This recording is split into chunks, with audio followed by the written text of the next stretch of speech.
সবকিছু জানার পরও তুই কেন আমাকে বিয়ে করলি? কেন নিজের জীবনটা এভাবে নষ্ট করলি বল? আমি না জানলেও তুই তো জানতিস আমার সাথে তোর বিয়ে হতে চলেছে। তাহলে কেন বাধা দিলি না? কেন একবারও আমাকে বলিসনি? জানিয়ে কি হতো বলো? পাগলের মতো কথা বলিস না। তুই তো জানতিস আমি একজনকে ভালোবাসি, আর তাকে ছেড়ে কখনোই কাউকে ভালোবাসতে পারবো না। তবুও কেন নিজের জীবনটা আমার এলোমেলো জীবনের সাথে জড়ালি বল? তে চাঙ্কুকের দিকে তাকিয়ে মনে মনে বলছে, তোমার এলোমেলো জীবনটা গোছানোর জন্যই তো নিজেকে জড়ালাম তোমার জীবনের সাথে। কি হলো তে, কথা বলছিস না কেন? দেখো ভাইয়া, সরি, দেখো জন্ম মৃত্যু বিয়ে তিনটেই কিন্তু আমাদের হাতে থাকে না। আল্লাহ তাআলা কার সাথে কার জুটি বেঁধে রেখেছেন সেটা একমাত্র তিনিই জানেন। আমার সাথে তোমার হওয়ার কথা ছিল, তাই হয়েছে, এটাকে কেউ বদলাতে পারবো না আমরা। চাঙ্কুক থেকে নিচের দিকে ঘুরিয়ে বলল, তুই কি চাইছিস বলতো? তোমাকে। চাঙ্কুক অবাক চোখে বলল, মানে? কিছু না, একটা কথা বলার ছিল। বল। আমাকে সবার সামনে তুই বলবে না, তাহলে সবাই ভাববে আমরা আগে থেকেই পরিচিত, আর সকলে হয়তো উল্টো পাল্টা ভাবতে পারে। বেশ, তাই হবে। সারাদিন অনেক ধকল গেছে আমার, খুব ঘুম পাচ্ছে, আমি ঘুমাই। যা। বিছানায় শুয়ে পড়লো। চাঙ্কুক চেয়ারে বসেই ভাবতে লাগলো, ভাগ্য তার সাথে আর কত খারাপ করবে। যাকে নিজের বোনের চোখে দেখে এসেছে তাকে কিভাবে স্ত্রী ভাববে সেটাই বুঝে উঠতে পারছে না চাঙ্কুক। আর তে শুয়ে শুয়ে ভাবতে থাকে আগের কথা। চাঙ্কুক আর তে একে অপরকে প্রায় 3 বছর ধরে চেনে। ওদের পরিচয়টা ভার্চুয়াল জগতেই, তবে কখনোই দুজনের মাঝে কোনো সম্পর্ক গড়ে ওঠেনি। চাঙ্কুক সব সময় তেকে নিজের বোনের চোখে দেখে এসেছে। চাঙ্কুকের জীবনের সবকিছু তে জানতো, কিন্তু একটা ঝামেলার পরে ওদের যোগাযোগ বন্ধ হয়ে যায়।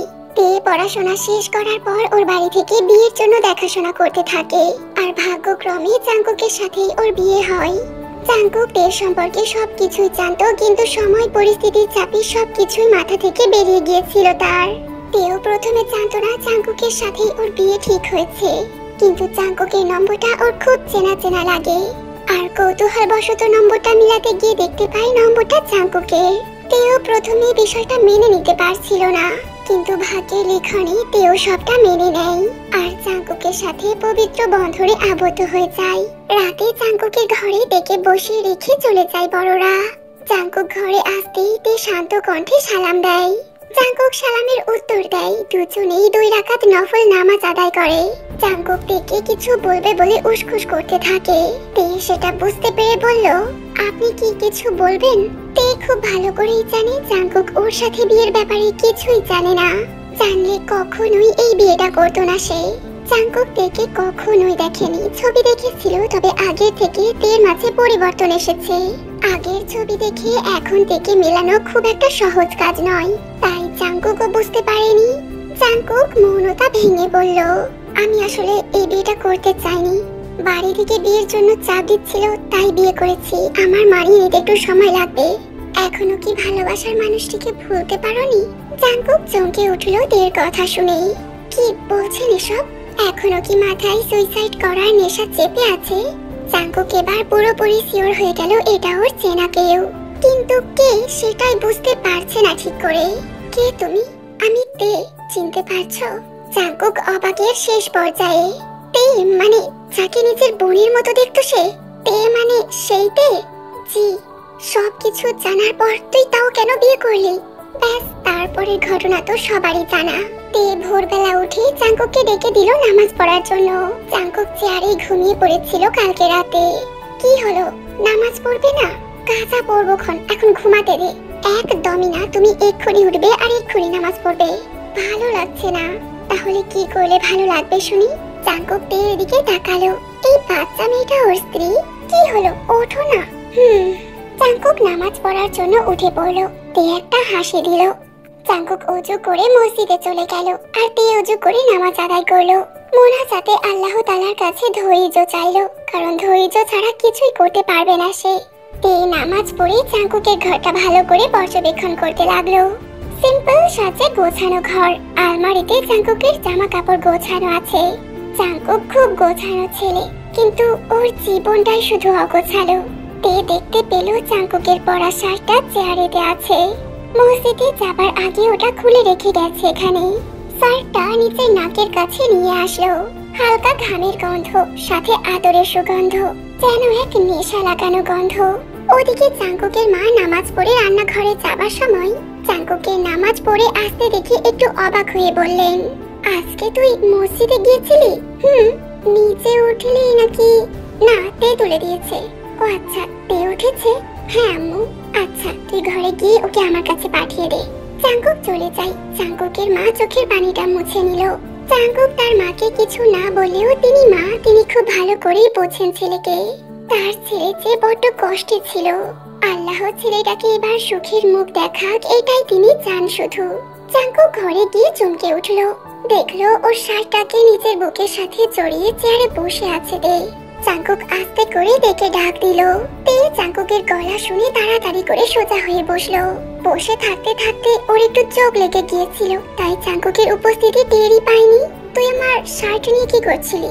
কই কিছু না তো। আমি আবার তোমার শার্ট নিয়ে কি করব? ও আচ্ছা শোন, তোকে মা নিচে যেতে বলেছে। আমাকে? হ্যাঁ যা। তে মাথা নাড়িয়ে হ্যাঁ বলে চলে গেল। জাঙ্কুক তের যাবার দিকেই তাকিয়ে আছে। জীবন তাকে এই কোন পরিস্থিতিতে আনলো, তেকে সে কিভাবে ভালো রাখবে? অন্য কোনো মেয়ে হলে তবু একটা আলাদা রকম ব্যাপার ছিল। তের সাথে খারাপ কিছু হলে তো জাঙ্কুক মেনে নিতে পারবে না। আর সেই খারাপ কিছুটা যদি জাঙ্কুকের জন্যই হয়, নিজেকে তাহলে ক্ষমা কিভাবে করবে সে? তে জাঙ্কুকের মায়ের কাছে গিয়ে সালাম দিল। যিনি হেসে সালামের উত্তর দিলেন, তারপর বললেন, নামাজ পড়েছো? তে মাথা নাড়িয়ে হ্যাঁ বলল। মা গো, আমার একটা কথা রাখবে? জি বলুন। আমার ছেলের জীবনটাকে গুছিয়ে দেবে, ছেলেটাকে কোনো কষ্ট পেতে দেবে না, কথা দাও। তে চিনের হাতটা ধরে বলল, আমি আপনাকে কথা দিচ্ছি, আপনার ছেলেকে কষ্ট পেতে দেব না। ওনার জীবনটা আমি গুছিয়ে দেব। জাঙ্কুকের মা নিজের বুকের সাথে তেকে জড়িয়ে ধরলেন। তোরা অনেক সুখী হ, তোদের জীবনটা আনন্দে ভরে উঠুক। দোয়া করবেন সারা জীবন। আপনাদের দোয়া ছাড়া যে আমরা কিছুই করতে পারবো না মা। সন্তানদের জন্য বাবা মায়ের দোয়া সব সময় থাকে। দুপুরে বৌভাতের অনুষ্ঠান ছিল। অনুষ্ঠান শেষে রাত্রিবেলা নিয়ম অনুযায়ী তের বাড়িতে যায় তে আর জাঙ্কুক। তে বিছানায় বসে আছে। জাঙ্কুক তের দিকে এক দৃষ্টিতে তাকিয়ে আছে, যেটা থেকে অস্বস্তিতে ফেলছে বারংবার। তে আর চুপ করে থাকতে না পেরে বলল, কি হলো, এভাবে তাকিয়ে আছো কেন? দেখছি তোকে। কেন, প্রেমে পড়ে গেলে নাকি? জাঙ্কুক তের কথায় বিরক্তি প্রকাশ করলো। এই মেয়েটার সব কিছুতেই মজা করা চাই। এই একটা সত্যি কথা বলবি? বলো। তুই কি আগে থেকে আমাকে পছন্দ করতিস? কেন, আগে থেকে পছন্দ করলে কি করবে, আর এখন থেকে পছন্দ করলেই বা কি করবে? যেটা জিজ্ঞাসা করেছিস সেটা বল। আহা, বলতেই হবে। হ্যাঁ বল। না, আগে থেকে তোমার প্রতি আমার অন্য কোনো ফিলিংসই ছিল না। তাহলে এখন? তে হাসলো, কিছুই বলল না। জাঙ্কুক আবারও জিজ্ঞাসা করাতে তে কথাটা ঘোরানোর জন্য বলল, আচ্ছা আমি যদি আমার পরিচয় না দিতাম তুমি বুঝতে পারতে আমায়? জাঙ্কুক এটা শুনে ভাবনায় পড়ে গেল। সত্যি কি বুঝতে পারতো সে? যতটা সম্ভব না। না বললেই ভালো হতো। পৃথিবীতে এত ছেলে থাকতে তুই আমাকে বিয়ে করতে গেলি কেন? ভাগ্যটা যে তোমার সাথেই জোড়া ছিল। আমার ভাগ্যটাই খারাপ। আমার সাথে বিয়ে হয়েছে বলে বলছো বুঝি? একদমই নয়। তোর মতো মেয়েকে পাওয়া একটা ছেলের সৌভাগ্য, কিন্তু আমি যে তোর যোগ্য নই। কে কার যোগ্য সেটা আল্লাহ তাআলার হাতেই ছেড়ে দাও। আমার মনে অন্য কেউ আছে, আমি তাকে কখনোই ভুলতে পারবো না। এসব মেনে নিতে পারবি? তে চুপ করে আছে, কিছুই বুঝতে পারছে না কি বলবে। কি রে, পারবি মানতে? অনেক রাত হয়েছে, ঘুমাও। তে নিজের জীবনের কষ্ট নিজের হাতে নিয়ে এসেছিস তুই। আমার হতভাগ্য ভাগ্যের সাথে নিজের ভাগ্য জুড়েছিস। কষ্টগুলো সহ্য করতে হবে কিন্তু। তে শুধুমাত্র হেসে শুয়ে পড়ল। জাঙ্কুকের বুক চিরে বেরিয়ে এলো এক রাশ দীর্ঘশ্বাস। এভাবেই কেটে গেল একটা মাস। জাঙ্কুক আর তের সম্পর্কের কোনো প্রকার উন্নতি হয়নি। জাঙ্কুক এখনো তার পুরনো ভালোবাসা থেকে বেরিয়ে আসতে পারেনি। তে চেষ্টা করছে কিন্তু ব্যর্থ সে। তে ঘরে এসে দেখলো জাঙ্কুকের ফোনটা বিছানায় পড়ে আছে। তে দোটানায় পড়ে গেছে। ফোনটা কি একবার দেখবে, নাকি দেখাটা উচিত হবে না? দোটানা শেষ করে তে জাঙ্কুকের ফেসবুক গিয়ে মেসেজগুলো দেখে ওর মাথায় আকাশ ভেঙে পড়লো। যদিও মেসেজগুলো অনেক আগের, কিন্তু তবু তের বুকে অনেক জ্বালা করতে লাগলো। তে ফোনটা রেখে বিছানায় শুয়ে পড়লো। বারবার চোখের সামনে মেসেজগুলো ভেসে উঠছে তার। জাঙ্কুক ঘরে এসে দেখে ডাকতে গিয়েও ডাকলো না। সেদিনের পর থেকে তের মধ্যে অনেকটাই পরিবর্তন এসেছে। তে আর আগের মতো জাঙ্কুকের সাথে কথা বলে না। জাঙ্কুক বিষয়টা খেয়াল করলো কিন্তু কারণটা ঠিক বুঝে উঠতে পারলো না। তে জি কি হয়েছে? কয়েকদিন যাবত বেশ চুপচাপ তুই। কিছু হয়নি, তুমি কাজে বের হবে তো রেডি হও, আমি খাবার বার করছি। তে চলে গেল। জাঙ্কুক ভালো করে বুঝতে পারলো তে ওকে ইগনোর করছে, কিন্তু কারণটা কি? জাঙ্কুক কাজ থেকে ফিরে এসে শুনতে পেল ওর মা ওকে ডাকছে কিছু কারণে। জাঙ্কুক ওর মায়ের ঘরে যেতেই ওর মা বলল, কাজ কেমন চলছে? আলহামদুলিল্লাহ ভালো। তোর সাথে আমার কিছু কথা আছে, দরজাটা দিয়ে আয় তো। জাঙ্কুক মায়ের নির্দেশ মেনে দরজাটা বন্ধ করে দিল। জাঙ্কুকের মা ছেলেকে নিজের কাছে বসিয়ে বলল, দেখ জাঙ্কুক, তুই বড় হয়েছিস, ভালো মন্দের বিচারটা তুই ভালো করেই করতে পারিস। মা এসব বলছো কেন? আমি ভালো করেই বুঝতে পারছি তোর আর তের মাঝে কিছুই ঠিক হয়নি। জাঙ্কুক কথাটা শুনে মাথা নিচু করে নিল। কেন নিজেকে আর মেয়েটাকে কষ্ট দিচ্ছিস? সবটা নতুন করে আবারও শুরু কর না। তে খুব ভালো মেয়ে, তোকে ভালো রাখবে। মা তে ভালো মেয়ে সেটা আমি অনেক আগে থেকে জানি। আমি ওকে অনেক আগে থেকে চিনি। কি মানে? আমি আর তে দুজনকে অনেক আগে থেকেই চিনতাম, তবে সামনাসামনি কখনোই কেউ কাউকে দেখিনি। আমাদের সম্পর্কটা ছিল একটা অন্যরকম। কিরকম সম্পর্ক? বন্ধুত্ব প্লাস ভাই বোনের সম্পর্ক। জিন চমকে উঠলেন জাঙ্কুকের কথা শুনে। ভাই বোনের সম্পর্ক? হ্যাঁ, আমি তেকে নিজের ছোট বোনের মতো দেখতাম মা, আর ও আমাকে দাদার মতো। কিন্তু ভাগ্যের পরিহাসে আজকে আমরা স্বামী স্ত্রী। এসব কি বলছিস তুই? সবকিছুই সত্যি বলছি মা। আমি আমার জীবনের সবকিছুই তের সাথে শেয়ার করেছিলাম। আমার জীবনের সব ঘটনাই তের জানা ছিল, আর ও এখনো জানে যে আমি তাকে ভালোবাসি। তুই অন্য কাউকে ভালোবাসিস? কে সে? কাকে? তার অনেক আগেই বিয়ে হয়ে গেছে। তাতেই তের সাথে ঝামেলা হয়ে আমার সাথে ওর যোগাযোগ বন্ধ হয়ে যায়। তে কি জানতো তোর সাথে ওর বিয়ে হচ্ছে? কোনোভাবে জানতে পেরেছিল হয়তো, কিন্তু কেন জানি বিয়েটা ভাঙার চেষ্টা করেনি। আমাকেও কিছু বলেনি, চেষ্টা করেও পারতো না। তোদের জুটি আল্লাহ তাআলা তৈরি করেছে, সেই জুটি ভাঙার ক্ষমতা কারোর নেই। কিন্তু আমি কিভাবে ওকে মেনে নেব মা? তে যেভাবে তোকে মেনে নিয়েছে সেইভাবেই। মানে দেখ বাবা, যেই মেয়েটা তোর অগোছালো জীবনটাকে গুছিয়ে দেওয়ার জন্য তোকে বিয়ে করেছে, তুই তার গোছানো জীবনটা এলোমেলো করে দিস না। মেয়েটাকে নিয়ে সুখে শান্তিতে সংসার কর। জাঙ্কুক চুপ করে আছে। জাঙ্কুকের মা ছেলের মাথায় হাত দিয়ে বলল, বাবা এভাবে জীবনটা নষ্ট করিস না। মেয়েটার তো কোনো দোষ ছিল না, কেন ওর জীবনটা এভাবে নষ্ট করছিস? ওর তো ওর স্বামীকে নিয়ে কত স্বপ্নই থাকতে পারে। তোর কিন্তু কোনো অধিকার নেই সবকিছু শেষ করে দেওয়ার। যা মেয়েটার কাছে যা। জাঙ্কুক ঘরে গিয়ে দেখলো তে ফোনে কিছু একটা করছে। তে জি বলুন। তুই আবার আমাকে কবে থেকে আপনি বলতে শুরু করলি? কি বলবেন বলুন? সরি। সরি কেন? সবকিছুর জন্য তো আমারই সরি বলা দরকার। আমি বলছি সরি। আমি আপনাকে মুক্তি দিয়ে দিচ্ছি। কি বলছিস তুই? মানে আমি আর আপনাকে এই মিথ্যা সম্পর্কের জালে আটকে রাখতে চাই না। আমি কালকেই আমার বাড়িতে চলে যাব।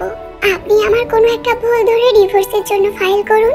জাঙ্কুক অবাক হয়ে তের দিকে তাকিয়ে আছে। এভাবে তাকিয়ে আছেন কেন? আমি মজা করছি না, সত্যি বলছি। আমি আব্বুকে বলেছি, উনি আমাকে যাবার পারমিশন দিয়েছেন। কালকে শুধু একটু কষ্ট করে আমাকে রেখে আসবেন। জাঙ্কুক কিছু বলতেই যাবে, কিন্তু তে আটকে দিয়ে বলল, আমি আমার সিদ্ধান্ত নিয়ে নিয়েছি, এটা বদলাবে না। তে চলে যায়। হ্যাঁ, তে সত্যি ও বাড়িতে চলে যায়। জাঙ্কুক থেকে আটকানোর কোনো চেষ্টাই করেনি। হয়তো জাঙ্কুকও চাইছিল তে চলে যাক। জাঙ্কুকের মা কিন্তু ছেলের উপর বেজায় চটেছেন। কেটে যায় 7 দিন। দুপুরবেলা তে ঘুম থেকে উঠে দেখলো জাঙ্কুক ওর সামনে বসে আছে। তে প্রথমে নিজের মনের ভুল ভেবেছিল, কিন্তু পরে বুঝলো সত্যি জাঙ্কুক এসেছে। কিন্তু কেন? আপনি সত্যি এসেছেন? কেন বিশ্বাস হচ্ছে না বুঝি? তে জাঙ্কুকের কথার উত্তর না দিয়ে আবারও প্রশ্ন করলো, কেন এসেছেন আপনি? তোমাকে নিয়ে যেতে? আমি যাব না। ভালোভাবে বলছি তে, পাগলামি করিস না, চুপচাপ চল। দেখুন, আমি তো বলে দিয়েছি আমি আপনাকে মুক্তি দিতে চাই, তাহলে কেন আমাকে নিয়ে যেতে চাইছেন? ওটাই তো তোর আসল ঘর, ওখানেই তো তোকে থাকতে হবে। সবার চাপে পড়ে আমাকে আনতে এসেছেন তাই না? মা হয়তো বকেছে আপনাকে, তাই এসেছেন। আমি মাকে বলে দেব আপনি চলে যান, আমি যাব না। কি চাইছিস বলতো তুই? আপনাকে সুখী দেখতে, আর সেটা আমার সাথে থাকলে কখনো সম্ভব নয়। তাই তো আপনার জীবন থেকে চলে যাব। পাগলের মতো কথা বলিস না তে। তুই থাকলেও আমি যেমন থাকবো, আর না থাকলেও তেমনই থাকবো। তাহলে আমাকে ছাড়াই থেকো। জাঙ্কুক দীর্ঘশ্বাস ফেললো। তে বড্ড জেদিনি, ওকে মানানো সত্যি খুব কঠিন ব্যাপার। তুমি চলে যাও, আমি যাব না। আমি তোকে নিয়েই যাব। জেদ করছো কেন? আমি না, তুই জেদ করছিস। একবার নিজের কথাটা ভাব, নিজের পরিবারের কথা ভাব। তুই শ্বশুর বাড়ি ফেলে বাপের বাড়ি থাকলে সবাই কি ভাববে একবার ভেবে দেখ।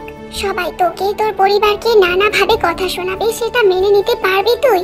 নিজের আর আমার পরিবারের সম্মানের জন্য আমাকে ফিরিয়ে নিতে চাইছো, তাই তো? সেটাই। এবার চল আমার সাথে। না, কালকে বাড়ি যাব। আজকে এখানেই থাকো, কালকে একসাথে ফিরবো। ঠিক আছে, দাঁড়া, মাকে একবার কল করে বলে দিই। জাঙ্কুক ওর মাকে ফোন করতে লাগলো। আর তে ভাবছে, ওই মানুষটার অগোছালো জীবনটা কি তে কখনো গুছিয়ে নিতে পারবি তুই? পরের দিন কথা মতো জাঙ্কুকের সাথে তে ফিরে যায়। ওই বাড়িতে তেকে দেখে সবাই খুশি হয়, বিশেষ করে জাঙ্কুকের মা। জিন খুশিতে এক প্রকার কেঁদে দিয়েছিলেন। উনি জানতেন তে জাঙ্কুকের সাথে ঝামেলা করে এই বাড়ি থেকে চলে গেছে। তিনি আর কোনো মতেই জাঙ্কুকের জীবনটা অগোছালো হতে দিতে পারবেন না। যেভাবেই হোক ওদের দুজনকে একসাথে রাখবেন। তেকে জাঙ্কুকের মা নিজের ঘরে ডেকে পাঠালো। মা ডেকেছিলেন? আমি জানি তোর সাথে জাঙ্কুকের কোনো কিছুই ঠিক নেই, তবে নিজের জিনিসকে এভাবে অবহেলায় ফেলে দিস না। জাঙ্কুক তোর, শুধুই তোর। ওর সবটা জুড়ে তোর রাজত্ব তৈরি কর। এমন ভাবে জাঙ্কুকের মনে জায়গা করে নি যেন জাঙ্কুক তোকে ছাড়া কিছুই কল্পনা করতে না পারে। জিনের কথা মতোই তে কাজ করা শুরু করলো। আগের তুলনায় জাঙ্কুককে বেশি সময় আর কেয়ার দিতে লাগলো। যতটা সময় পারতো জাঙ্কুকের সাথে কথা বলতো। তে নিজেই আস্তে আস্তে বুঝতে পারলো জাঙ্কুক আগের থেকে পরিবর্তন হতে শুরু করেছে। একদিন জাঙ্কুক বাড়িতে ফেরার অনেকক্ষণ পরও তে ওর কাছে আসলো না। বিষয়টাই জাঙ্কুকের মন খারাপ হয়ে গেল। এক রাশ বিরক্তি জমা হলো তের প্রতি। অন্যদিন সবার আগে তের মুখোমুখি ওকে হতে হয়, কিন্তু আজকে তেকেই দেখতে পেল না। অনেকক্ষণ হয়ে যায়, তবু তে এখনো আসলো না। জাঙ্কুক এবার কিছুটা রাগ নিয়ে রান্নাঘরের দিকে গেল। গিয়ে দেখলো ভাবি রান্না করছে, আর কেউ নেই। ভাবি, তে কোথায় গো? জাঙ্কুকের এমন প্রশ্নে ভাবির মুখটা কেমন যেন ফ্যাকাশে হয়ে গেল। কি হয়েছে, চুপ করে আছো কেন? আর তেই বা কোথায়? তুমি কিছু জানো না? কি জানবো? জাঙ্কুকের ভাবি ওকে কিছু একটা বললো, যার ফলে জাঙ্কুকের দুপা পিছিয়ে গেল। তোমরা আমাকে একবার এসব জানানোর প্রয়োজন বোধ করলে না? পেছন থেকে জাঙ্কুকের মা বলে উঠলেন, তোকে জানিয়ে কি হতো? মা, তে আমার স্ত্রী। এতক্ষণে মনে পড়লো ও তোর স্ত্রী। কখনোই কি ওকে স্ত্রীর মর্যাদা দিয়েছিস, আগলে রেখেছিস, ভালোবেসেছিস বল? মা, তুমি সবটা জেনেও? হ্যাঁ, আমি সবটা জেনেও বলছি। সব ভালোবাসা পূর্ণতা পায় না, তাই বলে নিজের জীবনকে থামিয়ে রাখবি, এটা কিরকম কথা? তোর সাথে আর একটা জীবন জড়িয়ে আছে, তার কথাও ভাবা উচিত। জাঙ্কুক মাথা নিচু করে নিল। আমার কথাগুলো মন দিয়ে ভাবিস, আর মেয়েটাকে কষ্ট দিস না। ডাক্তার বলেছে ঠিকমতো খাওয়া আর ঘুম না হওয়ার জন্য মাথাটা একটু ঘুরে গেছে। মা, আমি হসপিটালে যাব।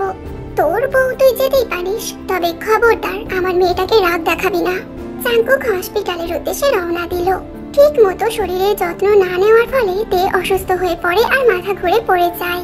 সিঁড়ি থেকে পড়ার কারণে মাথায় অনেকটাই চোট লেগেছে। জ্ঞান না ফেরার জন্য ওকে হসপিটালে ভর্তি করতে হয়। জাঙ্কুক হসপিটালে গিয়ে দেখলো তের মাথায় ব্যান্ডেজ করা। জাঙ্কুক তের দিকে ধীর পায়ে এগিয়ে গিয়ে বলল, কিভাবে হলো এসব? তে জাঙ্কুকের দিকে তাকিয়ে আবার চোখ বন্ধ করে শুয়ে পড়ল। তের কিছুই ভালো লাগছে না, মানুষটার অবহেলা আর মেনে নিতে পারছে না সে। এতদিন হবার পরও জাঙ্কুকের মধ্যে সত্যি কোনো পরিবর্তন আসেনি। তের প্রতি কোনো মায়া জন্মায়নি কি তার? তে, আমি কিছু জিজ্ঞাসা করছি। তে এখনো নিশ্চুপ। জাঙ্কুক তের দিকে রাগী নজরে তাকিয়ে আছে, কিন্তু তে সেদিকে পাত্তা দিল না। জাঙ্কুক কিছু একটা বলতে যাবে, তখনই ওর বাবা চলে আসে। আরে জাঙ্কুক, তুই কখন এলি? এক্ষুনি। ভালো হয়েছে, তোরা তেকে নিয়ে চলে যা।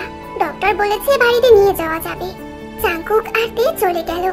সারা রাস্তায় একটাও কথা বলেনি দুজন। জাঙ্কুক কথা বলতে চেয়েছে, কিন্তু তে কথা বলেনি। 3 দিন কেটে যায়, তে চুপচাপ থাকে। জাঙ্কুক তের যথেষ্ট খেয়াল রাখে। তে চুপচাপ বসে আছে দেখে জাঙ্কুক কিছু বলতে গিয়েও বলল না, চুপচাপ চলেই যাচ্ছিল। তখনই তে ডাক দিল, কিছু বলবি?